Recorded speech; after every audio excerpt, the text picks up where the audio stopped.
For everybody that's here, thank you so much for being here. For everybody that is at home, thank you so much for coming to the live stream of this.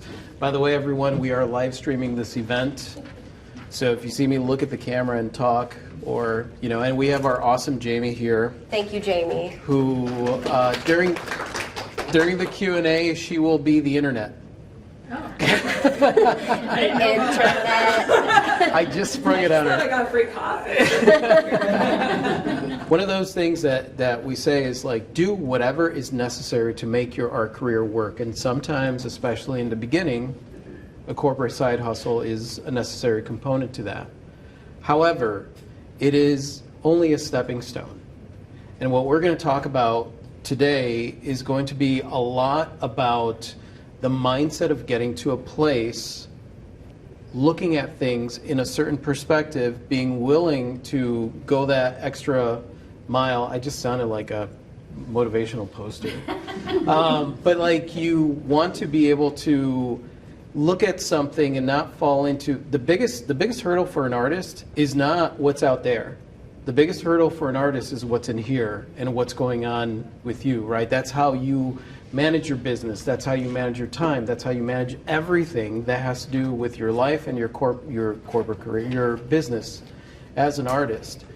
And it's vitally important that you question some of the, pardon my French, bull crap. That was only partial French. That was partial French, I know. Some of the bull crap that's in your brain that might be, there's so many myths out there about artists.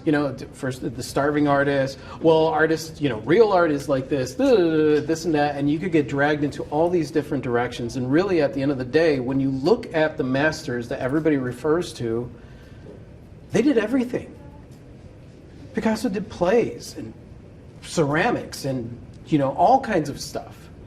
All of them kind of they did posters, they did book covers, they did everything, right? So that whole idea of like a sellout or whatever, no, I'm sorry, but we are business people and we're going to do whatever it takes to be able to support this amazing thing that we do. However, that does not mean that we sacrifice our soul in order to make money. And that's where we're coming from.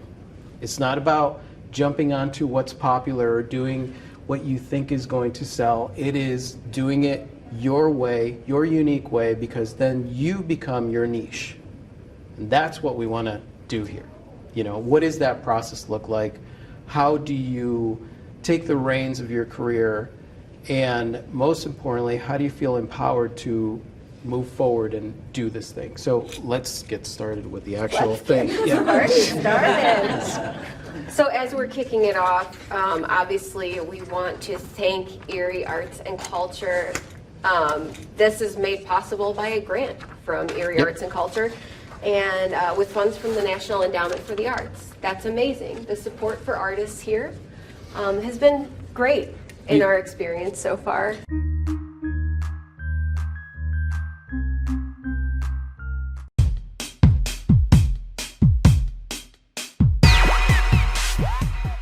First thing that I want to talk about, which I already kind of talked about, is expectation versus reality, right? So the reason that this is important is because there's all these ideas of what it means to be an artist, right? You are an artist if you get gallery representation, right? You are an artist if you went to school for it and you have someone, in the art gallery system or in the mainstream art world supporting you. You are an artist if you sell art. You are an artist if you, there are all kinds of ideas of like what makes you an artist. Here's the reality of that. You are an artist if you create art. Plain and simple. If you create art, and I don't care, there's no labels here or distinctions between crafts are this and that and blah, blah, blah. If you create stuff, right? Creatively. If you create stuff creatively, write that down. You are an artist, okay? No one has the right. I've had people argue with me. You cannot call yourself an artist. That's like calling yourself a doctor. I'm like, I'm sorry, but that is a completely different thing. If we were talking about education, You know, so it's like so there's a lot of these weird whack beliefs when it comes to artists, and I think it's like years of people being afraid for their kids that just come up with stuff, you know. Uncle Bob he wanted to be an artist, and look at him now, he's down in a gutter, blah blah blah. You know, it's like all of this. I think that there's this idea behind it when the reality is you could take the word artist and switch it up with entrepreneur. Now here's the funny thing is that you could go to your family and be like, I'm going to be an entrepreneur. Oh really? What? You know, don't say art, say anything else and they'll be fine with it. But if being an entrepreneur gives you an idea that you have a plan moving forward. And here's the thing about it. A lot of artists go into that because the mindset is very powerless, right? Because essentially what you're doing is you're jumping through hoops in order to get into a system that has already been established as the predominant system when it comes to art. You have to do this. You have to get juried into this show. You have to get accepted. All of that makes sense, right? Because when you're dealing with a gallery, you are dealing with a business who has a handful of collectors that like a certain type of art. So if you're going to go to them and your art doesn't jive with what they're used to selling to their collectors, you're going to get rejected. As artists, though, a lot of times the way that we see it is, my art's no good, it's not good enough, or, you know, like, and all that, and you take that, and it's a very, very powerless feeling, and that's the problem with the myths of being an artist, is that it makes you feel powerless. So one of the things, if you are going to write anything down in this section, one of the things that I want you to write down is there are two ways of thinking about any situation that comes up that you are posed with, whether it's in your own head or out there. You either feel empowered in that moment. That means that no matter what the answer is, no matter what the solution is, you know that you're going to move forward, or you feel disempowered. That means that you have no control over what the outcome is. This is a mindset shift, right? Where a rejection is just, that's not for me. You know what I mean? You are qualifying other people. So it's making sure that you are not buying into the things that are going to make you feel powerless, because that's half the battle, as you know, G.I. Joe says. You have to be able to understand that no matter what comes your way, you know what, I can do this, even if it means I have to pivot, shift, change direction. It's all a notch on your belt, right? Every time it's just leveling up your wizard skills. Yeah. A friend of ours frames his rejection letters and hangs them up as prominently and proudly as his acceptance letters, I love because it they're so all much. notches on the experience belt. Exactly. That's the part that's really awesome. And it's funny because we avoid rejection and we avoid stuff like that. But like, how awesome is it? Every author that you know of either has a drawer or some kind of thing up under a wall that has all of their rejection letters. How cool is that?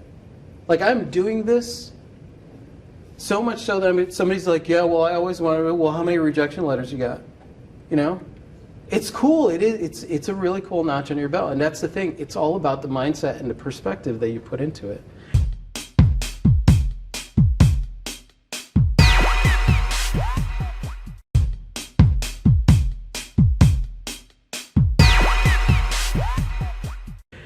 I want to talk about creative business plan, right? Because this is one of the things. No, not a business plan. You're an entrepreneur. You're starting a business, right? And so you want to have a business plan. Now, I'm not talking about the stuff that you could get somewhere else, right? If you want to get help with a business plan and you're putting stuff like that together, Small Business Administration, there are plenty of places out there that have free resources for artists, and or not just artists, but like anybody that's putting together a business. When I talk about a creative business plan, it basically means start where you are with what you have. Start where you are. I started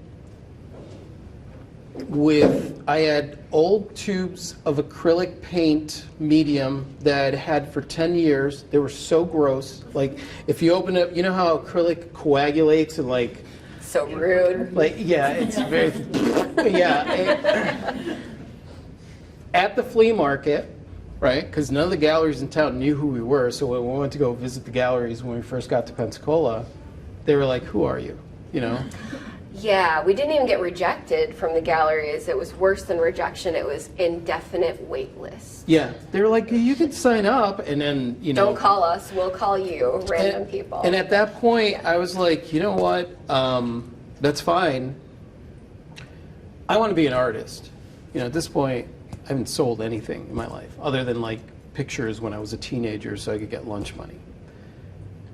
I look at Clee and I'm like, what can we do now?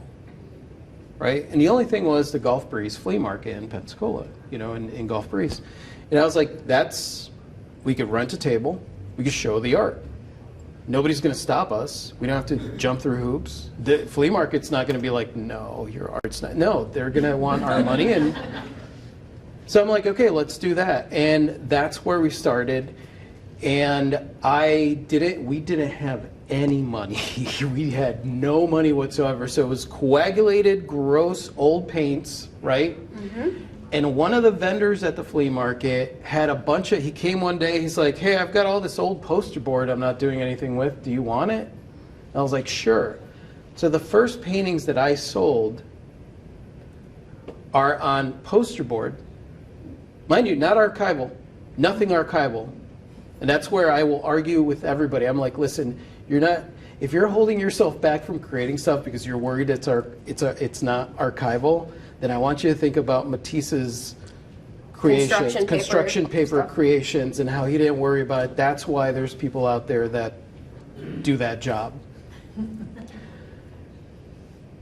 That was where I started. The first piece that I sold was $20. You know how excited I was, right? Now, mind you, because a lot of people are like, well, yeah, but you had the finances and you were at the flea market. The flea market was charging me $150 a weekend for that table. And we didn't have it. And so we were writing IOUs. Now, this was a nice thing that the flea market did for us. They were like, it's okay. We know that you're going to do, they supported, we know you're going to do better. We know that you're just getting started. It's going to take some time. So for 2 months, you know, I was like, $20, and I was like, oh shit, I owe $500. You know, reality sets in, but I kept going. I was like, well, screw it. Anybody from the outside would look at that and be like, dude, how in the hole do you want to get with the flea market rent? Like, do you want to call this now? But we kept going with it. Well, my whole mentality was like, unless I keep going, right? Because every time I went, it was like, okay, this may work. This may work, right? Because I'm jumping into this thing, and at that point, I have all these myths, right? Well, they're not going to take me seriously unless I have paintings of portraits in oil. All I have are acrylics and poster board, you know? So it's like, what am I going to do? Am I going to go and do that? No. So I start painting there while I'm live, going through the whole process of like, you know, first I'm in Pensacola, so I'm like, all right, well, maybe I'm going to do sea oats and like all that stuff that's popular, right? Here was the thing. I hated doing it. Not saying anything against landscape artists, amazing, sea oats, beach scenes, great. You love doing it, you love doing it. I hated it. It's not my style. I'm a very expressive, emotional, you know, like that's my thing. Like borderline abstract, borderline figurative. I love that kind of stuff. No. That kind of stuff doesn't sell unless it's weird collectors out there that like happen to find it, and they only go to galleries, and they're only the wealthy, right? All of this stuff, all this garbage in my brain about what it meant to be an artist. And I created something. I decided one day, you know what, I'm just going to do this. And I did something that I actually did a re-release for. It's called the Me and It series. The reason it's called Me in It is because I made this little grotesque monster, and my idea was like, I'm going to do a you can't judge a book by its cover type being. So it's this grotesque figure with these round eyes. Has anybody seen Iron Giant. Iron Giant?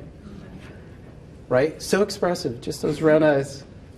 You want to cry when something happens to Iron Giant. He's just got these round eyes, and I was fascinated by that. Wow, that figure, that so much emotion. And so I did these grotesque figures, little round eyes, little round white eyes, holding a balloon, saying hi, giving you a flower, right? It became the Me in It series because Clee saw it. Clee in It. Clee in It, yeah. It was basically Clee in It. I was writing all these narratives of like, oh, definitely it would be friends with this. Me in It would have this adventure. Me in It would such do and this. such. Me So in It would thus- do. So it became the Me in It Which, series. by the way, is not like a super good searchable title to No. name your first art series straight out of the gate. But we'll talk more about that later. So I released that before I'm even done with it, right? Someone buys it. They come up, they're like, "Oh my God, that's so cool. What are you doing? Like, how much is that?" And at that point, I'm like, $30? And they're like, "Oh, I'll take it." Right? They buy it. I do another Me in It, do another one, and all of a sudden, I'm not only that, but I do this series called the Expression Series that was a symbol of me leaving the corporate world where the blinders come off, right? So the eyes are like exploding, and it's all drip texture because I love like the Jackson Pollock texture that you get on the drip paint.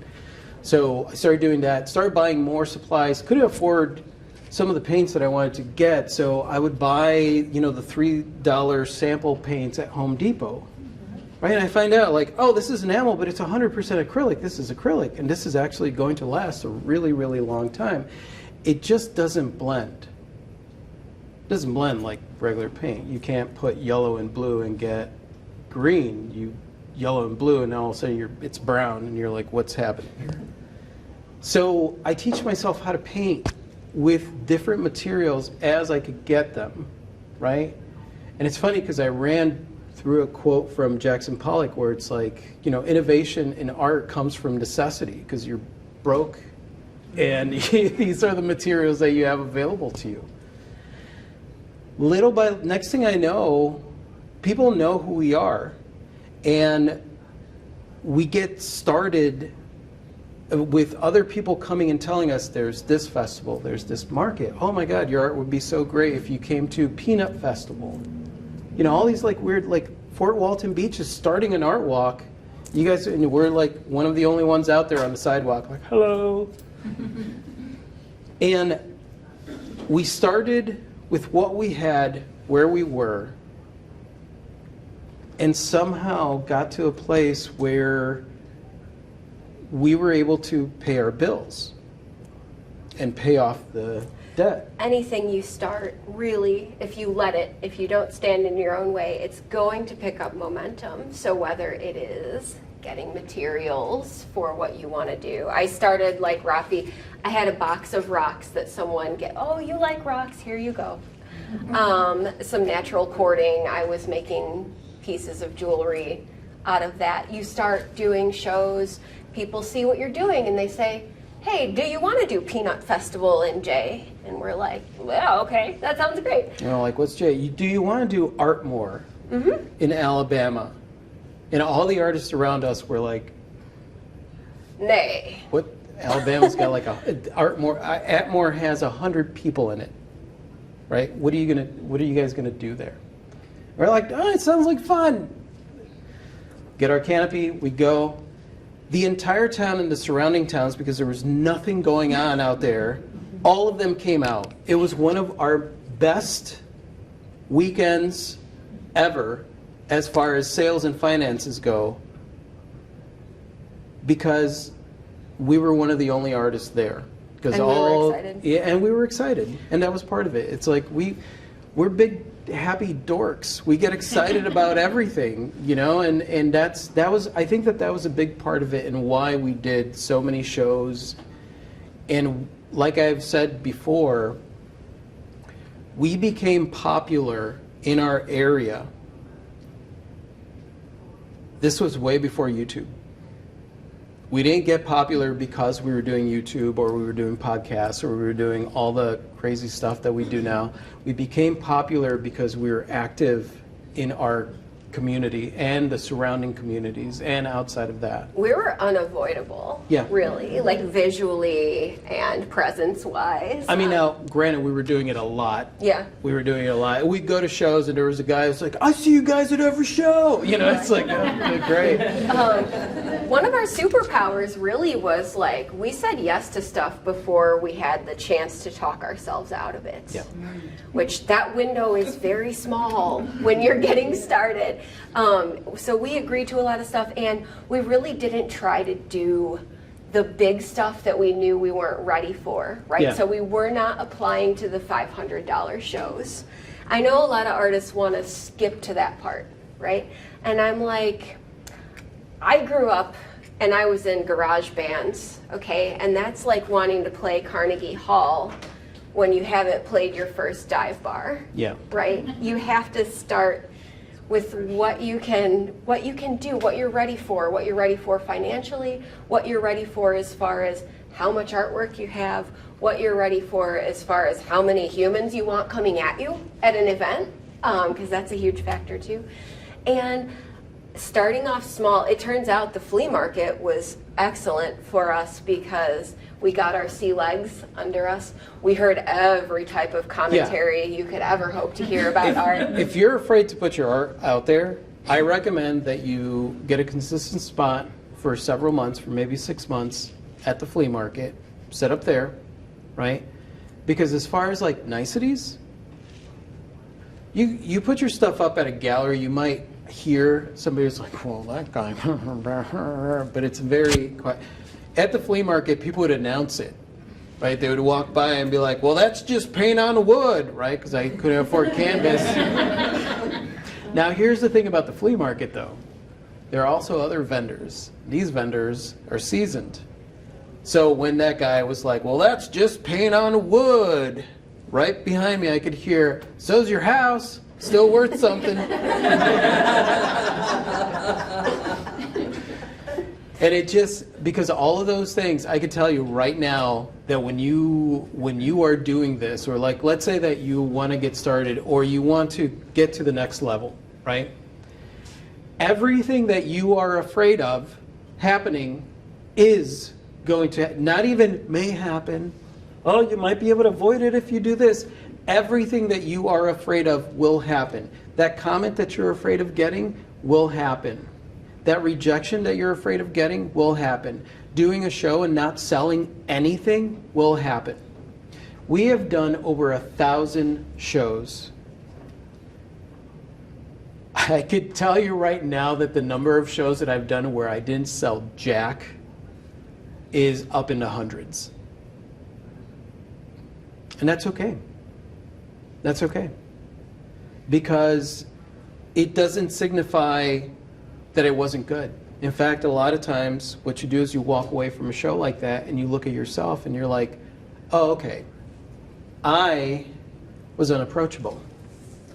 Because at 12 o'clock I was like, nobody's bought anything. And then I'm sitting there and then I'm like, why am I even here? And then you have a dark cloud floating over you and your entire artwork. And people, even if they wanted to come and look at it, nobody wants to walk into that funk. You know, and those are things that you learn as you're putting yourself out there consistently. Some people don't learn that. Some people, their first show, they go out, they have a hard, rough time because they don't enjoy it, and then they're like, oh, I don't like doing shows. I don't like it. And then they never do one again. They don't give themselves a chance to really figure it out and see if they could make something that is their own.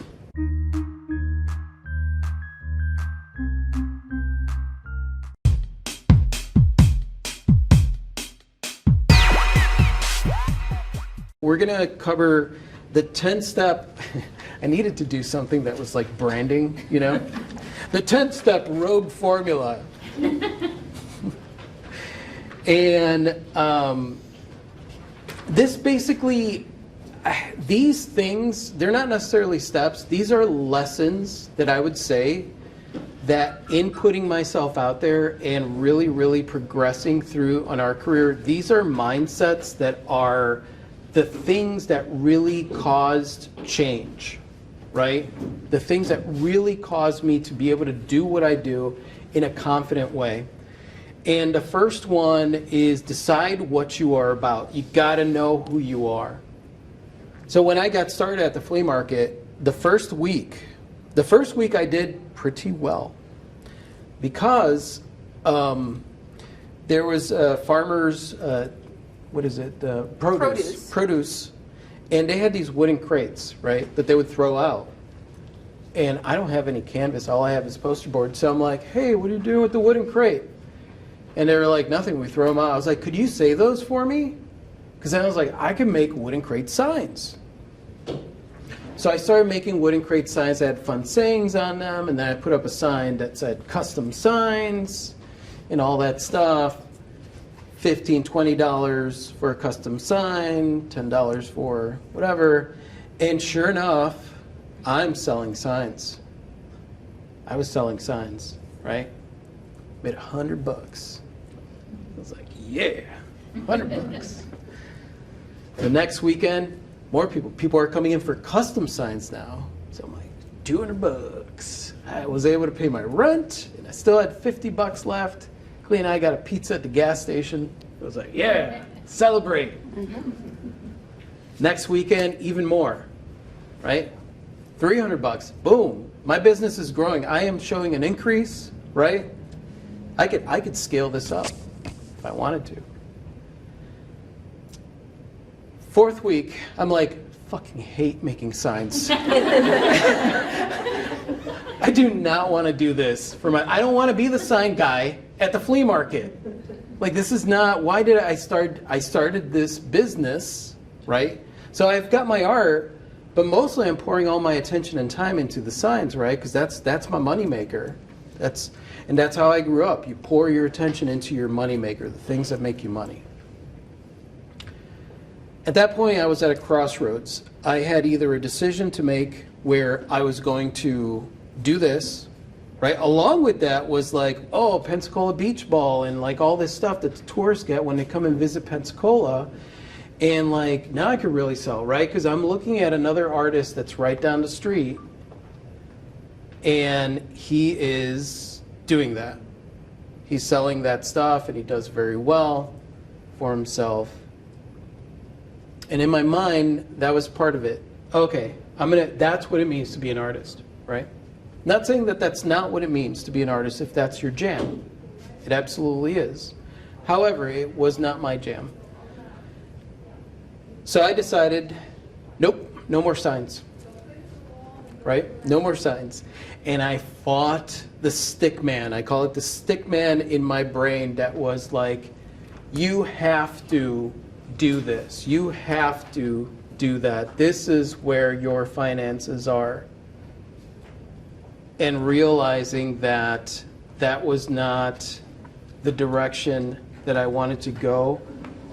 And understanding that anything that you do consistently, that's what you're going to get popular for, and that's what you're going to get known for. So it better be something you enjoy doing. And real quick, I just want to interject that there's a real marked difference between I'm an artist who expresses myself in different ways, i.e., I have a variety of ways in which I enjoy creating, or I'm exploring what those things are, versus, well, it's lucrative, idiot, so get to work, you know. One can be really fulfilling as long as you don't spread yourself too thin, and the other really is kind of chasing that carrot type of mentality. And the truth is, you guys, you can make money selling anything. Let's be real. Pet rock is a thing. Yeah, was a let's thing. put some googly eyes on a rock and put it in a little box and whatever. And, you know, I want a pet rock. Let's put it that way, you know? So it's like you can literally sell anything. It's not about selling. It's about creating something, and we'll get into that later, but it's that mutual excitement, that thing that's like, this is cool. This is unique. oh, I really love that person. That's why it's not about put your artwork out there. It's about put yourself out there. You got to put yourself out there. Step number 2, create art. First and foremost, you are an artist. That's what you do, right? A lot of people don't want to get into the business side of it because I don't want to market myself. I don't want to promote myself.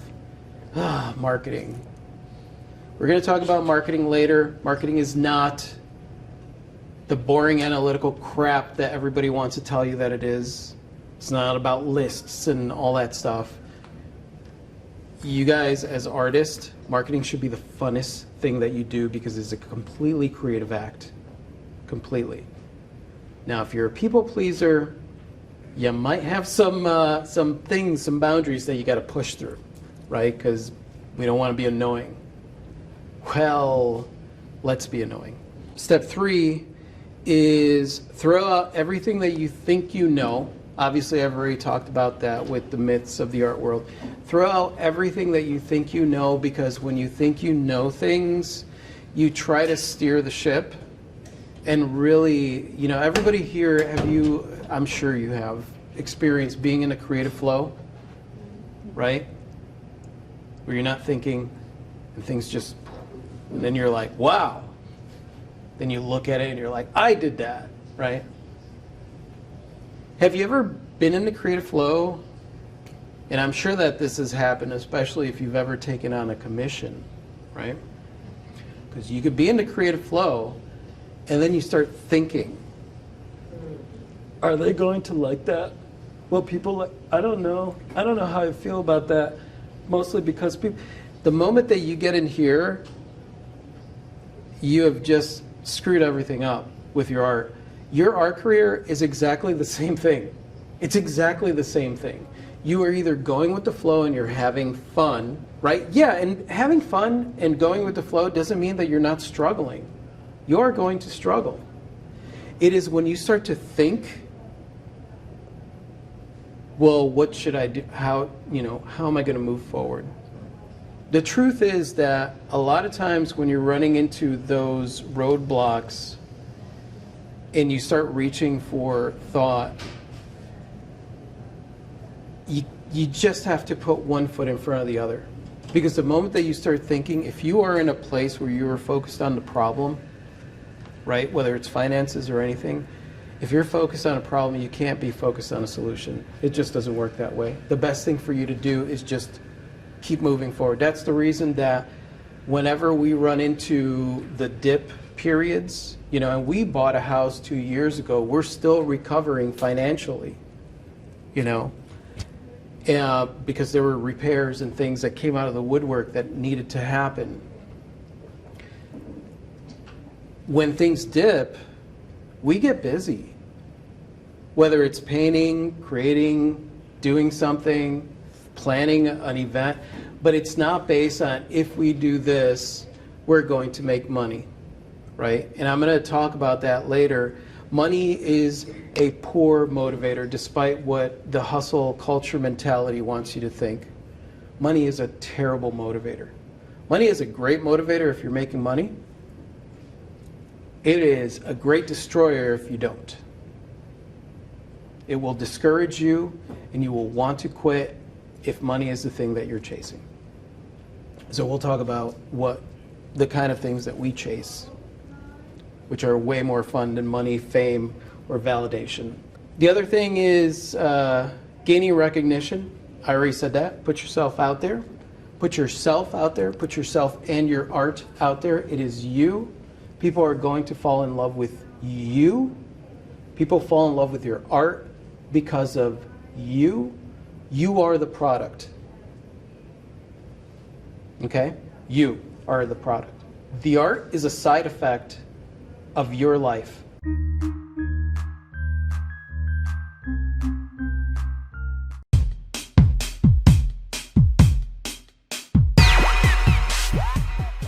Step number 5, and this is why I emphasize that it's about you.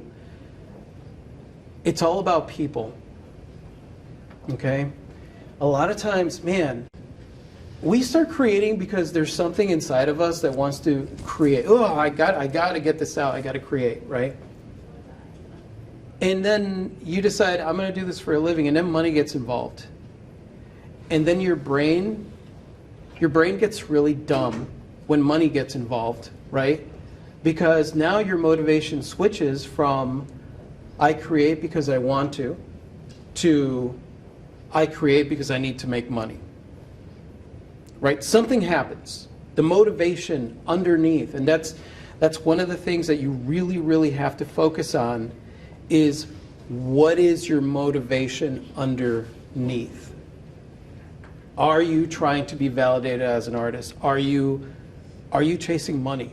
We have to watch ourselves all the time. I will tell you right now, anytime recently, and it happens all the time, recently we have a tree in our yard, a big giant tree that's right up against the house, that every day that it's windy out, and we're in October and it gets windy, I'm like, I go out there and I stare at it, right?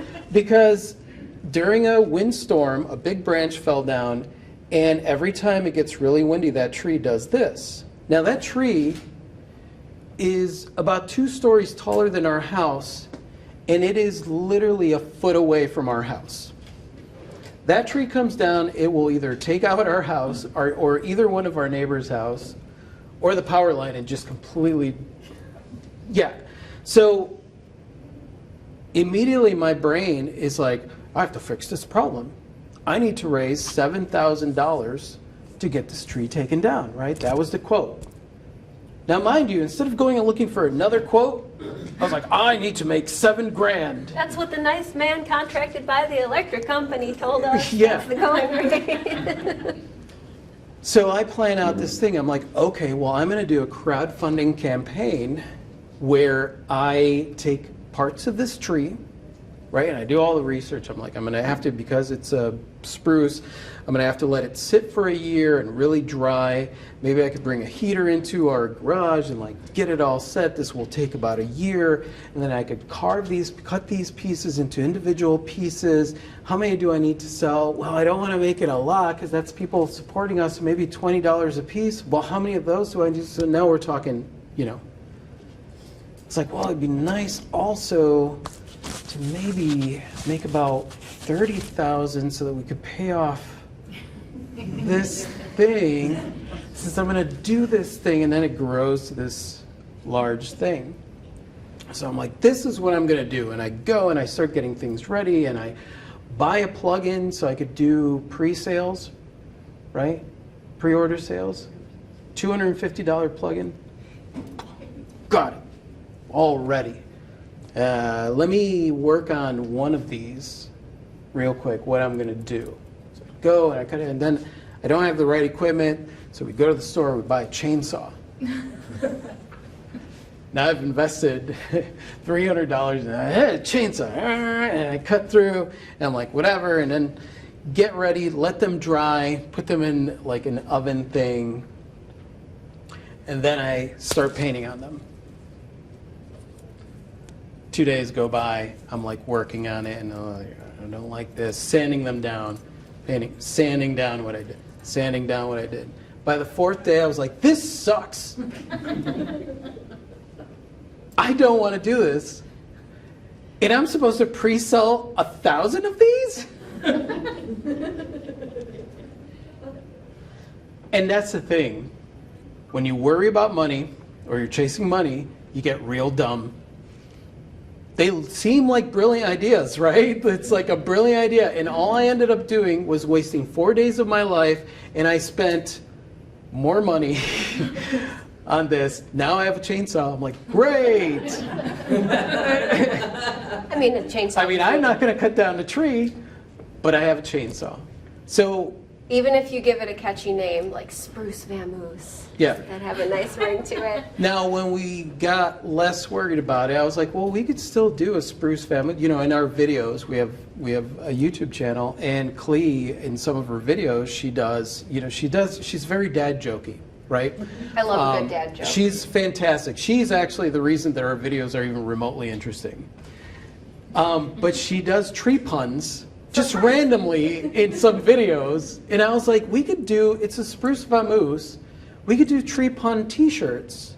And we'll talk about this later because I'll talk about print on demand. And I was like, we could do those, and that's, yeah, it's not a big whatever, but it'd be $8, every kind of thing, and we could do that. People get a fun t-shirt that they could wear, and we'll get some extra finances that we could throw towards the tree fund. For us, it's a more authentic way to approach it. Yeah, instead of like, I'm going to do all this, because that's the problem, is I'm going to do all this work to prove to you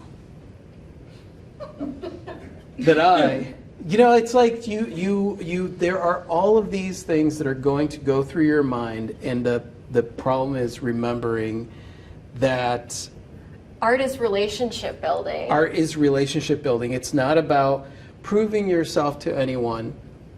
It's not about proving yourself to anyone, or it's the things that you're going to meet a human. You're going to fall in love with that person. If that person likes your art and they come in and they're like, I really kind of like that, and they're going to be a little standoffish, and you're going to be a little standoffish. Why? Because it's like meeting someone on a date. That's basically what it is. It's all about relationship building. And so like you come up and think about it this way, right? We got a comment on YouTube like 2 days ago, and I was like, because it's like, people come into the booth and they look at the artwork, and then, I tend to pounce on them before they leave because I want to make the sale. I'm like, you don't sell your art. I'm sorry, you don't. It's true. Your art sells the moment that somebody says, you can't convince someone to buy your art. And why would you? Because then you talk them into it, and now they have this reminder on their wall of how they got scammed into buying a piece of art? Like, you don't want that. The moment that somebody sees something and connects with something, right? They see it, they come in. Look at that. That's very nice. Then sometimes they're If like, the artist "Can I comes touch that?" out of nowhere, yeah, can I touch that, please? If the artist comes out of nowhere and it's like, yeah, that piece is this much and blah, and they're trying to make the sale, I'm sorry, but at that moment I walk out. I walk out. One of my things, people would come in and look at my trees. I have a series that I do called the Series of Change. Seasons of Change. Seasons of Change. And people would walk in and like look at my trees. And I would just walk up and like, you like my trees? And be like, yeah, these are really cool. I was like, yeah, you can't be in a bad mood and look at my trees. You could try, but you can't be in a bad mood and look at my trees. That was it. That was the conversation about the trees. And then we would talk about life. We had so many conversations. We had so many conversations about life in our booth. I would forget that I was there to sell art. It's kind of the reason that our YouTube channel exists, because that really is what it is. People, relationship building. When money gets involved, people become marks. Yeah. Or enemies. Yep. And how many times have you walked into an artist booth and you're like, ooh, I really like these color palettes, and then they're like, hey, that's on sale today. Today only. Cool, man. And you're like, cool, man. I'll just, Yeah. and most people will make a beeline for it because it's not real, right? There's no connection yet. Sometimes people instantly connect with your art and they don't even want to talk to you, and they're like, I'll have that one, and you're like, how did that happen?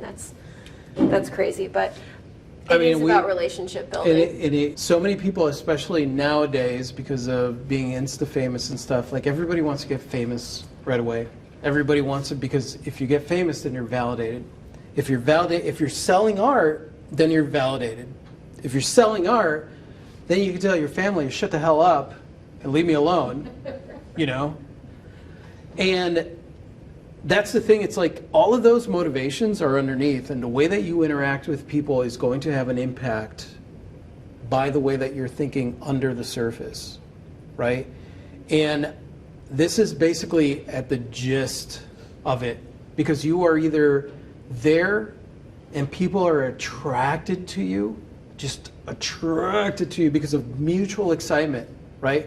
There's a bright light coming from wherever it is that you are and your artwork, and it symbolizes something that is much greater than just the work of art. The work of art represents the artist, the relationship, the conversation that we had, all of that stuff. But it really comes down to you and who you are and the way that you put yourself out there, whether you're doing it in person or you're doing a virtual online event or something like that, right? If you're doing anything and the thought is like, how can I make money? It's just not, it's not going to be fulfilling. We do very, very well because we get super excited about a thing that we're doing, right? And then immediately going into it, we're like, we're probably not going to make jack shit. We're not going to make any money. Our event, our exhibition last year that ran for 2 months at the Graffiti Gallery, we spent quite a bit of money getting everything set up and ready and stuff. And then the day of, it was, I mean, we're probably not going to sell anything. Let's be real, right? That's great, because then there's no pressure. It takes the pressure off of you, and it takes the pressure off of anyone who crosses the threshold into your space. Have any of you guys ever interacted with somebody that it was very clear to you that they were desperate? Oh, yeah. How did you respond? Were you like, oh, let me embrace you, little desperate person? Or were you like, oh, I must, Yeah. right? When you were chasing money, chasing validation, that's what happens. You are simply desperate to be validated, to get money. And honestly, it causes more problems. It causes you to get further away from the thing that you want.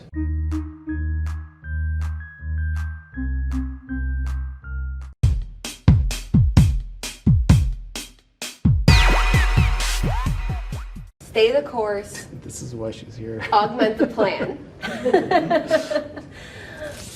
But the vision of what you're aiming at, by and large, is going to be the same unless you're making a huge pivot and you decide, oh, actually, I hate this and I'm moving on to something else. Yeah. Stay the course, be willing to change the plan. And don't let money steer the ship, I think, is at the core of that narrative. Yeah, and I think that that's the big one with step 5, is because it's easy to build that barrier between you and the people that are collecting your artwork, and really you're missing out on a very, very fantastic relationship, because your artwork is the thing that is going to qualify that person, you know? And I think that that's money. Oh, you gotta, it's hard, but you gotta get to a place where like it just doesn't. We are at a place where I'm like, okay, we like our house, our car is paid for, so we'll pay our mortgage.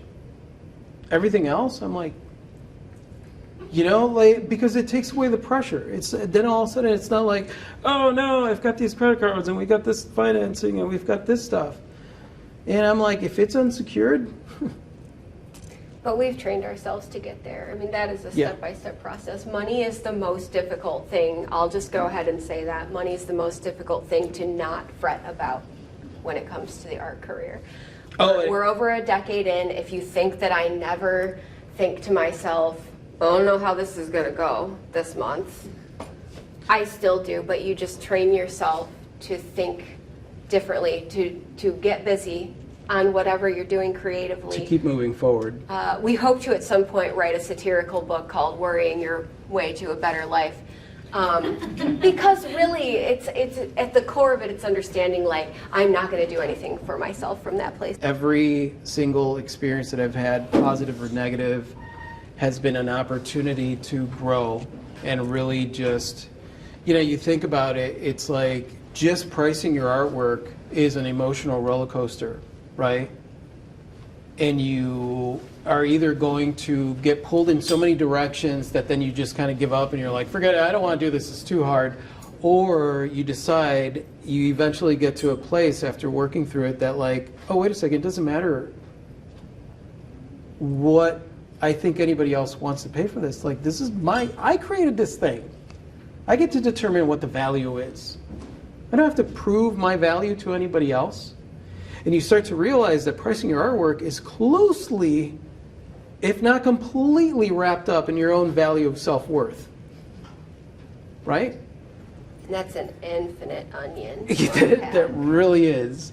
So it's using that stuff, all those fears, to push through those boundaries and just keep going and understand that there's always something a little bit deeper connected to this thing that you're struggling with.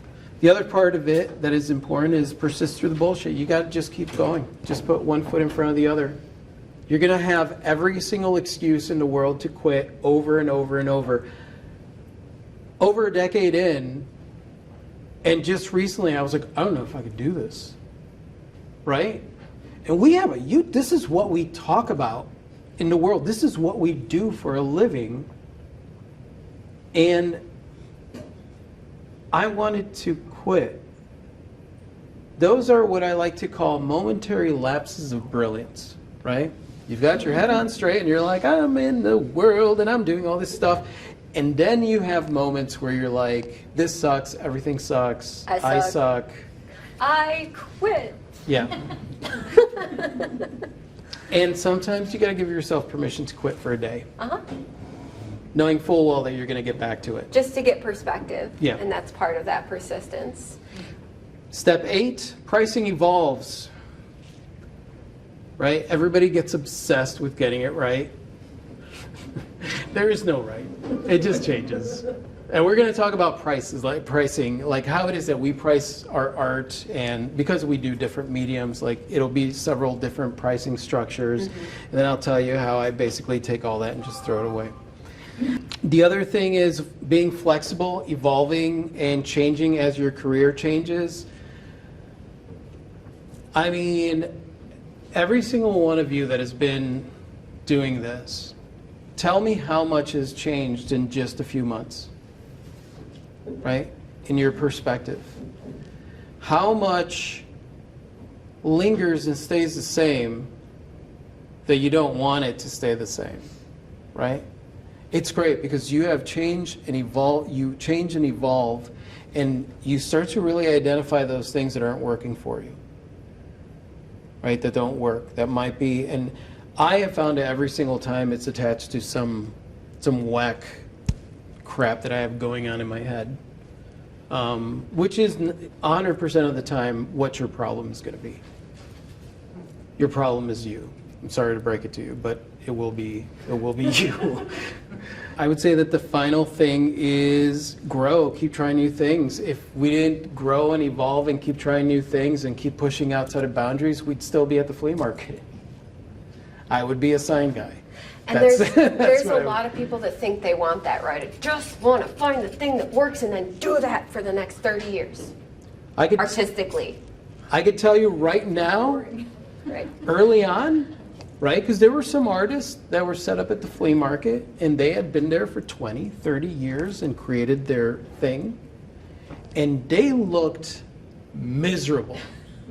They looked miserable to me. And, I very early on was like, I don't want to do that. I don't want to just do one thing. Everything is a stepping stone to the next thing in life. And that's the reality of it. You're not doing the same shit you were doing when you were a teenager. Most of us. Most of us, yeah. And it's at your own pace. Rafi will just go for something, and before I even know what's happened, he's like, I'm doing this now.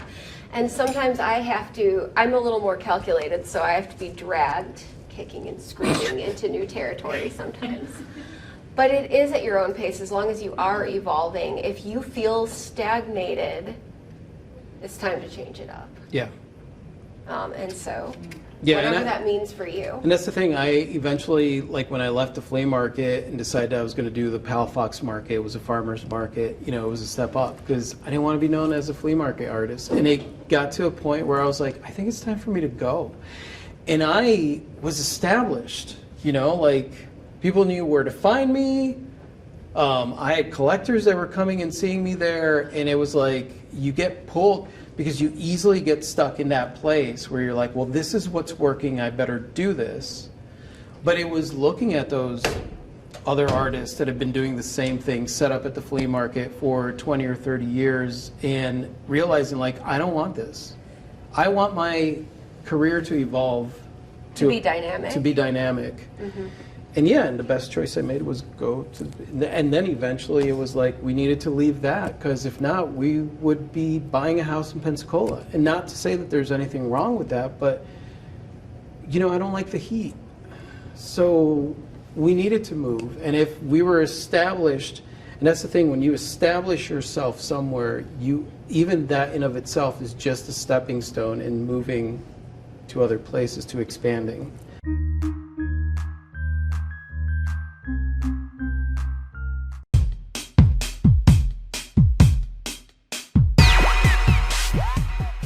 Let's do the important things to remember, just Yeah. because we're not going to talk about the legal stuff, right, when it comes to starting a business, because again, that's one of those things that you could get by going to a small business administration, Chamber of Commerce, your Secretary of State. I don't know if they call it, they don't call it that in all the places, in all the, Most the places. states. But Yeah. like basically you're like your county tax collector's office and things like that.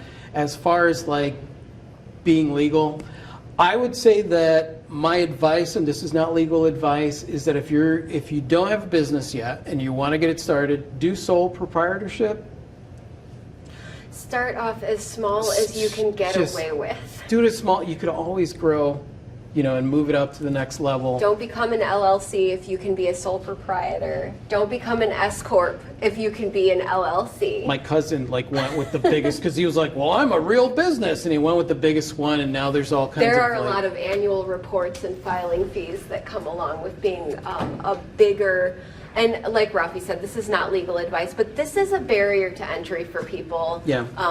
And they think that they have to know everything about the legal and permit side of things before they can even start. And the truth is that you can learn these things as you go. You don't need to know everything about sales tax even right off the bat, and you can cry on your tax forms like I did the first time I had to fill them out.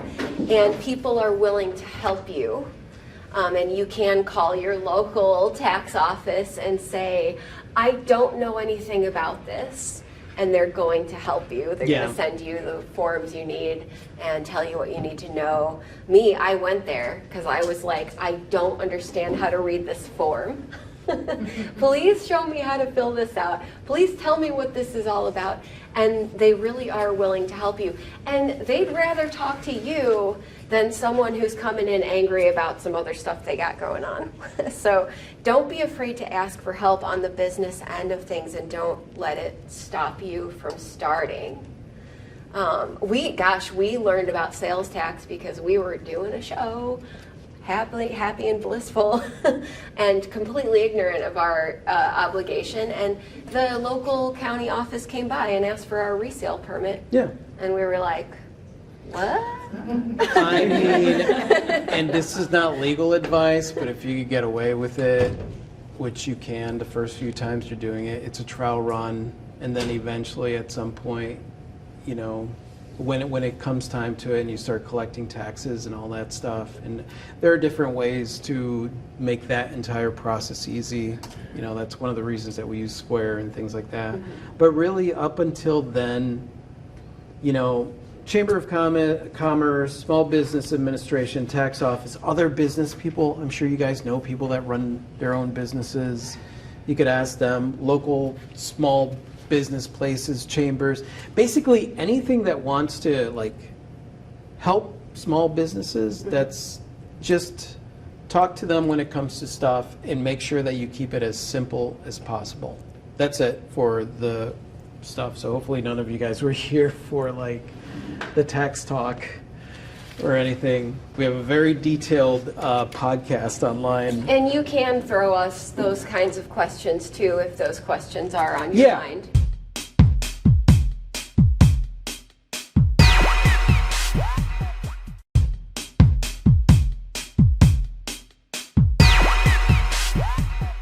Right now, we're going to open up for the Q&A. So any questions that you guys might have about anything as far as like getting started or anything like that, just so that we know moving forward what kind of things you're interested in. I guess you chose that one over others. Well, because there were no others when we started. Yes. It was just Square, and Square's been at it for a very long time, and Square has just improved through the years. We also would pick up other ones like PayPal and like things like that. I will tell you right now, and you know, I know that this is being broadcast live, but PayPal is a side thing for me. It's a backup. It's a backup, and not even a backup for Square. It's just in case somebody wants to pay via PayPal, because you know that's a separate thing. They could have a PayPal account and have money in there and then buy whatever. So we will offer PayPal on the website, but really when it comes to in-person sales, like you're just running a credit card. Now our website is also our Square account, and then PayPal, but we also accept Venmo, every single Cash App type thing. So if anybody comes to us and it's like, do you guys take Venmo? Do you guys take Apple Pay or Apple Google Pay? Do you whatever. guys take Google Pay? We accept all of it. It all leads right into our business account. Basically, any means by which a human wants to hand over the cash for your artwork, familiarize yourself with it. A few really cool things about Square, though.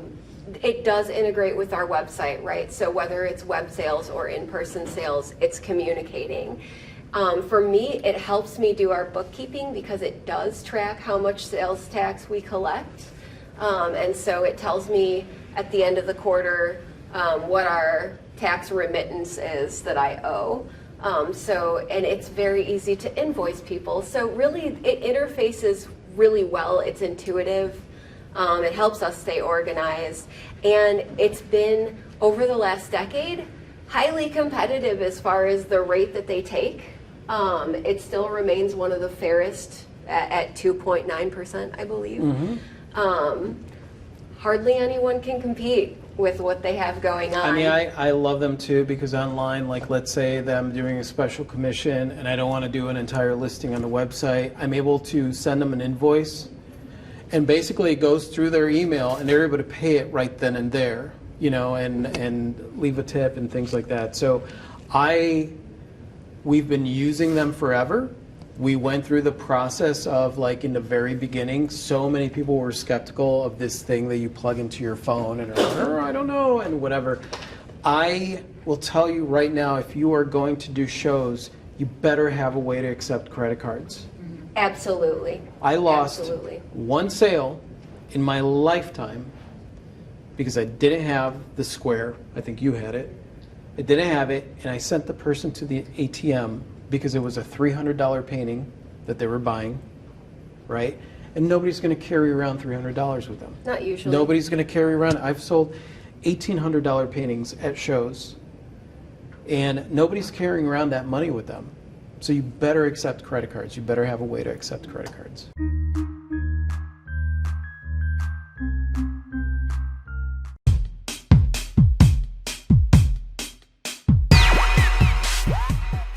My question is, like, what are some examples of goals that you set that aren't financially driven? Because I feel like that's definitely, I let it kind of steer the ship a lot. That's what I'm trying to fight against. Yeah, and that's something that we're definitely going to cover in depth. But I will say that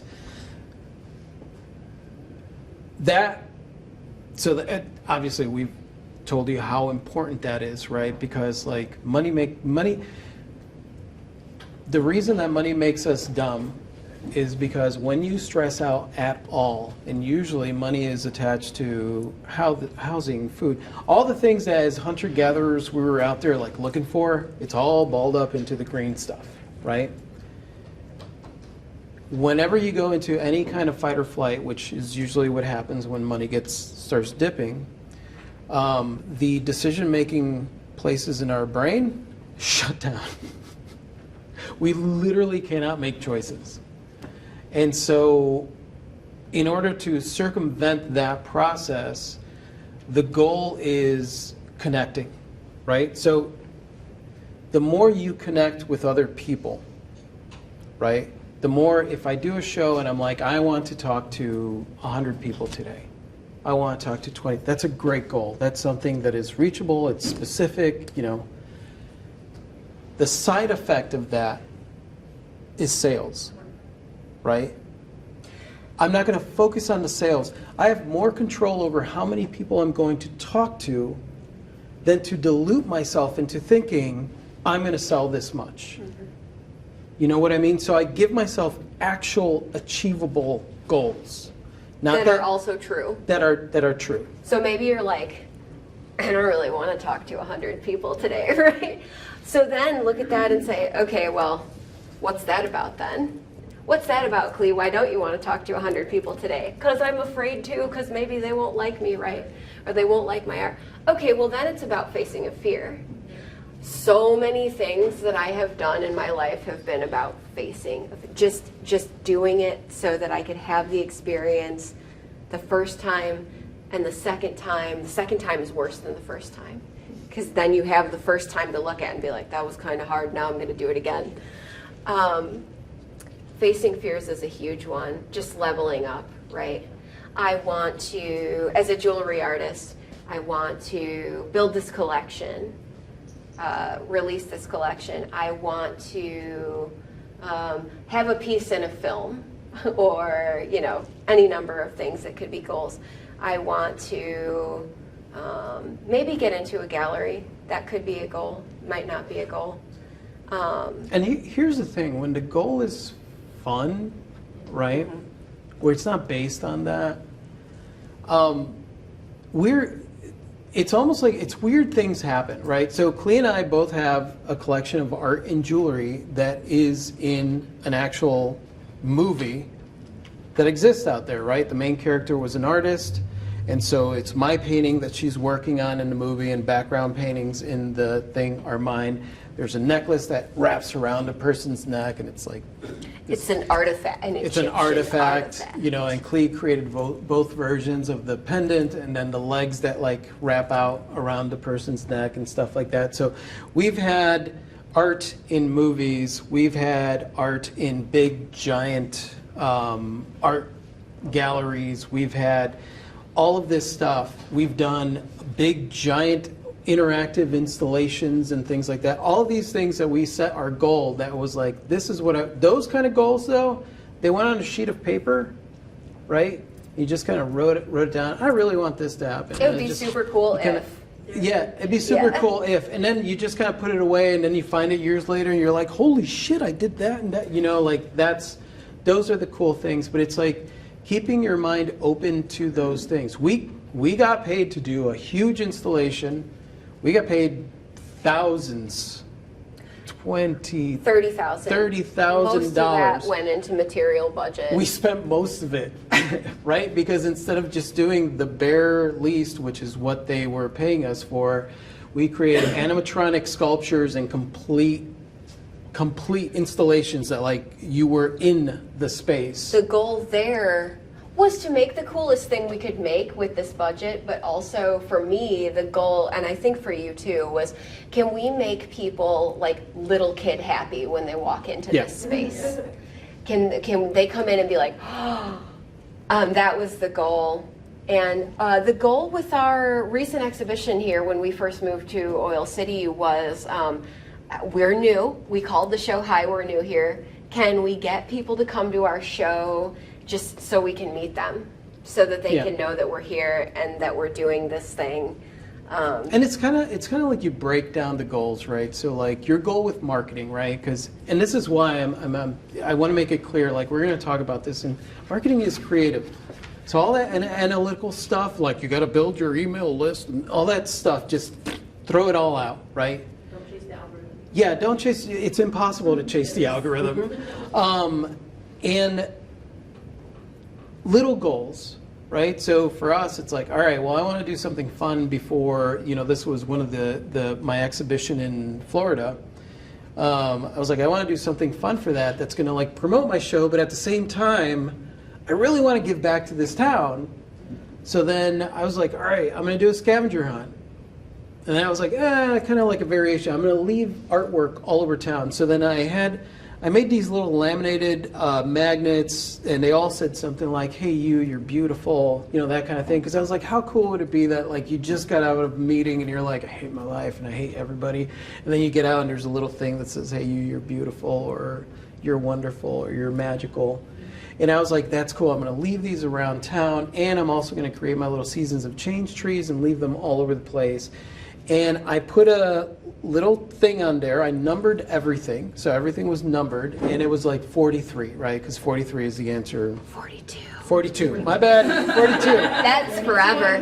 That's on the internet now. Sorry. That's it. We just lost a bunch of people who are like, "No, screw you." Okay. But the whole point was not, I'm going to go out and I'm going to market this show, right? Because I think that's the problem. And I've had to battle with this within myself too, right? Because you could on the surface be like, I'm doing this for altruistic reasons. But really underneath it, it's like, money, So it was like, all right, doing that is a lot of work, right? Walking around down the street, you got to wake up early before people are out. It's like, oh, you got to get up early. And then no matter how early you get, people are there and you're like, what the fuck are you doing here? You're not supposed to see me hiding this stuff. And then you go out and you're walking around, and by the end of it, you're looking at the other block and you're like, you know what, let's just put everything on this block. But you put it out, and then you get because you always, whenever you're doing any kind of event, and we'll talk about what hashtags are, what tags are, that kind of thing, right? When you're doing online stuff, right? So for ours, it was hashtag Inspire a Smile. And then you look, hashtag Inspire a Smile, and you find all these people smiling with their stuff. And then next thing you know, even though you're not going to get anything from any of those people, you're happy. Right? You're happy. Now, as it turns out, right, some people knew about the gallery exhibition that we were doing because of this.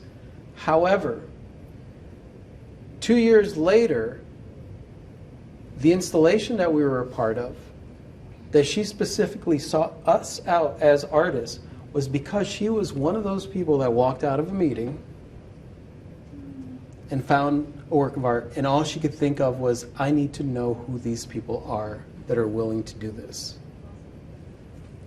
And that's why a lot of times when you're looking at analytics and measurement and like, here's my landing page and how many people have whatever, you're not accounting for the lasting thing that is happening, right? And your goals, basically the more that you start thinking in that manner, the more that your goals start to separate themselves. It's basically habit forming. That's what it is. It's just habit forming. There's always like an internal battle, because it's like at the end of the day, it'd be nice to just be like, oh, money's no issue, but it's not like that. I always spend way more on supplies than I end up making. Yes. It's going to happen no matter what. So I've just learned to embrace that. That's one. Yeah. But yeah, I think that's a good idea. Just like things that are quantitative and not sales reliant. Yeah, because all that stuff being like, all right, well, I'm going to aim to make $1,000 in this budget. Yeah, exactly. It's like, I'm going to make $1,000, and it's like, all right. So if you find $1,000, does that count? That totally counts. I would totally just I think really, so many of my goals have been personal growth motivated. I just want to attempt to overcome the fears and do all the things that I see myself doing, one thing at a time, and connect with other people who are trying to do that too. And I think so many creatives are on that. We want to know ourselves more fully through what we're doing creatively, and we want to share that with the people who get us and who get it, and find those people one at a time by putting it out there in different ways. Yeah, you find your people.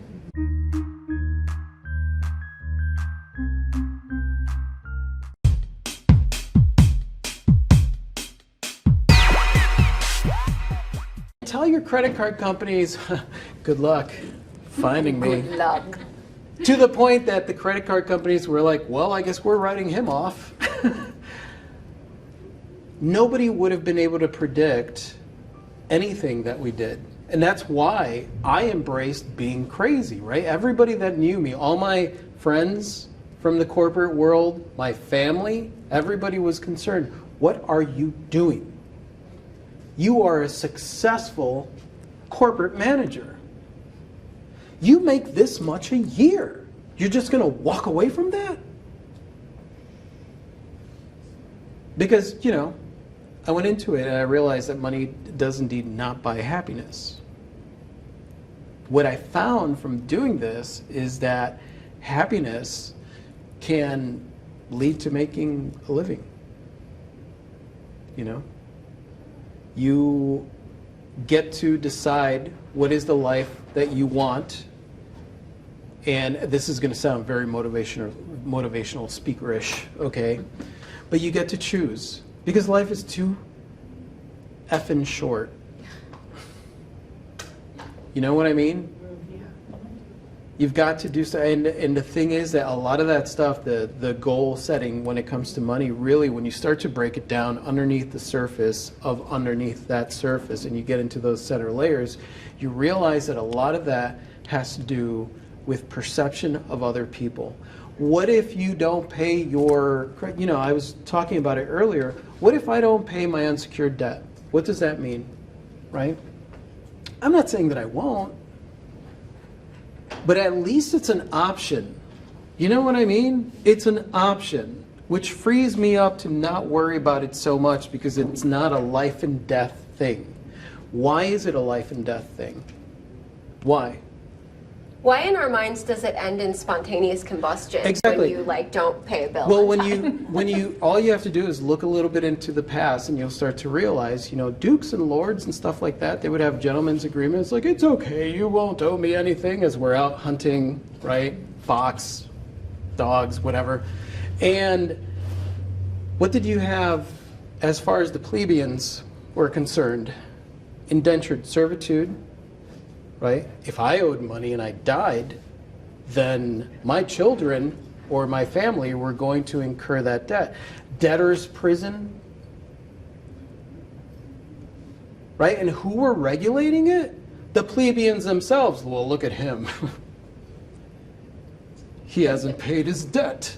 Meanwhile, people are, you know, people that were the nobles and whatever were declaring bankruptcy and left and right. And even till this day, if I stood there and told you, like, yeah, we had to declare bankruptcy, it's horrible. If I were super wealthy, you guys would be like, oh, yeah, he's Savvy. savvy. You know, and those are those things.